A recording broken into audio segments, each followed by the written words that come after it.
बुलेटिनच्या सुरुवातीलाच बातमी अर्थातच क्रिकेटच्या मैदानातून।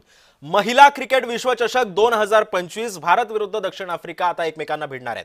पावसामुळे सध्या सामना उशिरा सुरू होण्याची शक्यता आहे। नवी मुंबईतल्या डी.वाय. पाटील स्टेडियमवरती हा महामुकाबला पाहता येणार आहे।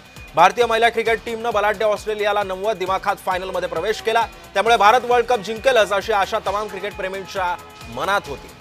महिला विश्वचषक भारताच्या वाघिणी आता जिंकणार की दक्षिण आफ्रिकेच्या राण्याबाजी मारणार हे सुद्धा काही तासांमध्ये अवघा स्पष्ट होणार आहे। आणि याचाच आढावा घेतला आमच्या प्रतिनिधी कविता लोखंडे यांनी।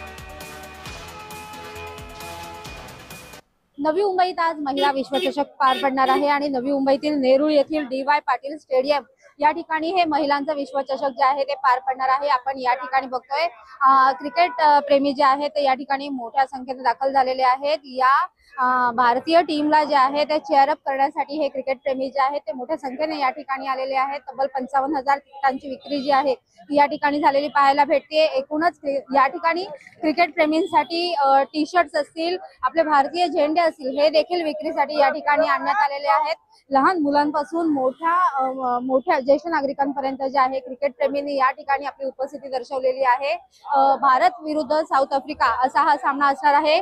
3 वाजता जो आहे तो टॉस उडवण्यात येणार आहे। पावसाने जर उसंत घेतली तर 3:30च्या दरम्यान जे आहे पहिला बॉल जो आहे तो उडण्याची देखील शक्यता वर्तवली जाते। एकूणच या महिलांचा विश्वचषक पाहण्यासाठी क्रिकेट प्रेमींनी जी आहे ती मोठी गर्दी केलेली आहे आणि या डी.वाय. पाटील स्टेडियम वरती हा सामना जो आहे तो संपन्न होणार असून क्रिकेट प्रेमींमध्ये जे आहे ते उत्साहाचं वातावरण पाहायला भेटते आणि हे क्रिकेट प्रेमी जे आहे ते या ठिकाणी आपल्या भारतीय महिलांना जे आहे ते चेअरअप करण्यासाठी या ठिकाणी उपस्थित असलेले आपल्याला पाहायला भेटत आहे।